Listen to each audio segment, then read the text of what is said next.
Hello folks, we're going to talk about Werner Step-Up.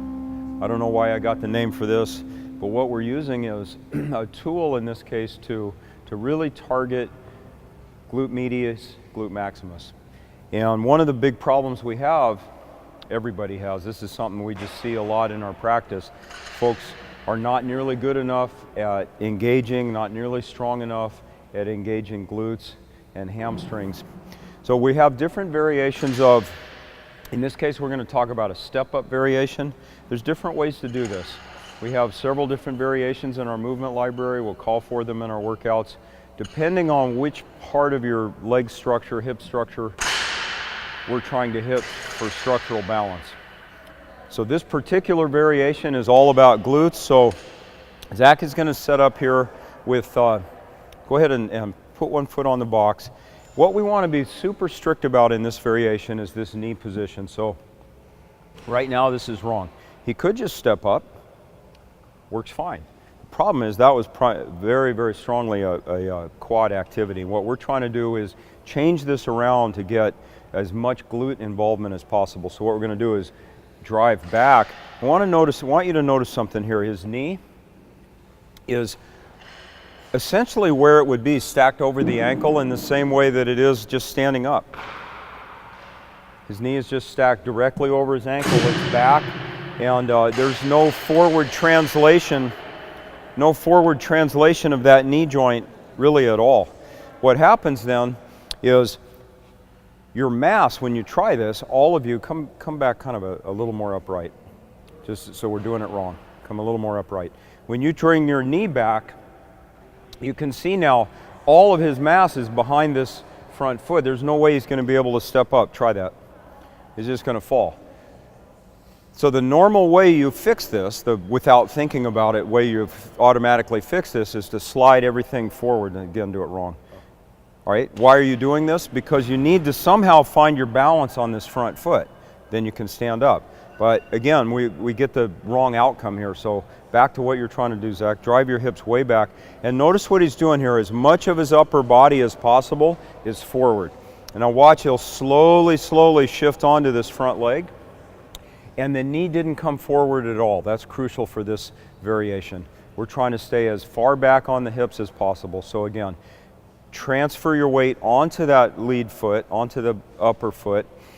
Then start your motion. Good. Now, the next step is to, once you manage to step up a few times with success, we want to lower with that same control. So now, lowering, and even that I'd call a little too much knee action. So as you lower, drive your hips back hard, stretch out as much as needed, and what he's doing here is really driving this glute as far back as possible. Beautiful. Now, what exactly you do with your other leg doesn't matter. There's a couple different ways to do it. Let's show two of them. You can either stretch way out, like this actually helps people in the beginning. If you're really struggling to get your hips back, stretching way out like this helps. And watch what happens. He can lean on this front foot, find his balance, and then slowly come up. And on the way down now, see, show just a very slow lower touch and go. Now we're doing reps. Again, being super strict about that knee position. You don't want it to pop forward at all, because when it does, that means your quads are taking over on that variation. You can also do this with this non-working leg forward, whatever helps you get the balance you need.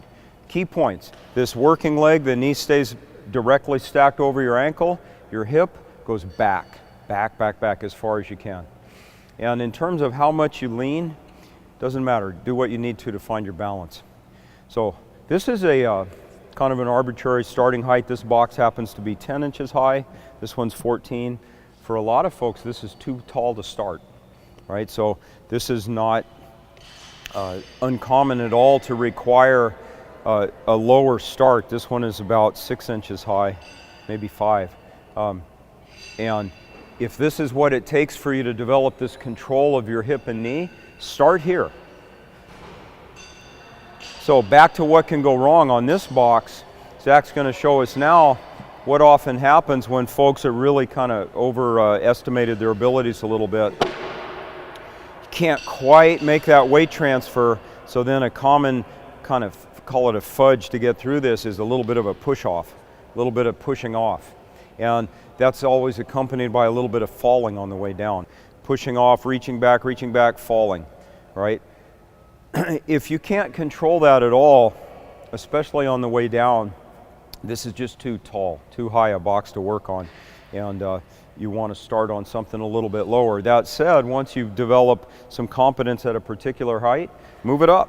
So we want to get up as high as possible. Think of this as a bottom-up squat. He's in essence starting a single leg squat from the bottom, from a bottom position that he can manage, control, and he's working up and down from that. This is how we make progress. Eventually you get up to a box that's way up here, and now we've gone a long, long way toward developing your single leg squat. So this particular step up, we're calling it the Werner Step-Up. It's an exaggerated motion. Get your hip as far back as you can. Find your balance. From this solid position, extend your hip. Hope that helps. Thank you.